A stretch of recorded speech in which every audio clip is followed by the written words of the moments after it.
Turning to a story we've been following for weeks now, neighbors in one lakeshore community hosted a rally tonight calling for the city to do more to protect their pets and children from aggressive coyotes.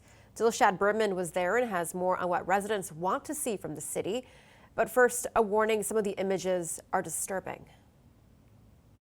We recently heard of a coyote trying to grab a 2-year-old child. Residents gathered here at the Bentway near Liberty Village to once again demand that the city take definitive action against what they call increasingly aggressive coyote attacks. She was peeing and all of a sudden there was a coyote that came out of nowhere. She did suffer a few injuries, but she's doing much better. Another area resident did not want to speak on camera, but shared disturbing video of her chihuahua being carried off by a coyote, saying she wanted to show how quickly it can happen. What's been most disappointing is the lack of response or urgency here. The city has hired aversion experts to haze the coyotes, aiming to reinstill a healthy fear of humans so they'll stop attacking domestic pets. To us, they are indicating to the public that it's working, but we're not seeing that. We're seeing a continuous escalation of aggressive attacks. If this was a domestic dog, they'd be captured and euthanized. So there is no reason why we're giving wildlife in this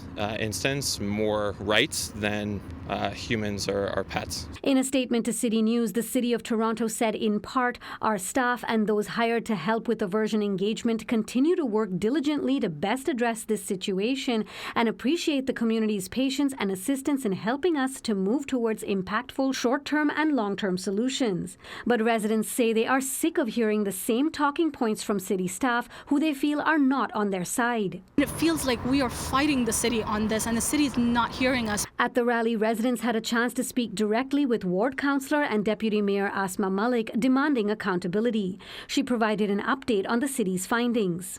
There's actually been one coyote that has been identified as involved in the majority of the incidents, and the expert specialized support that the city has, it's a hunter-trapper, is assessing that coyote and looking to provide the city with an assessment and a recommendation around the next step from here. While residents have long been opposed to lethal measures, some say at this point they just want to feel safe again. I have given up thinking what method the city will use. I am not going to do their job for them. I'm not going to suggest any solutions.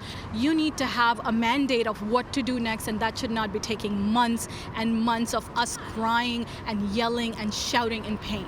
Everyone is just absolutely fed up and more people are open to culling. I will use the word removal and let the city decide what that means. Dilshad Burman, City News.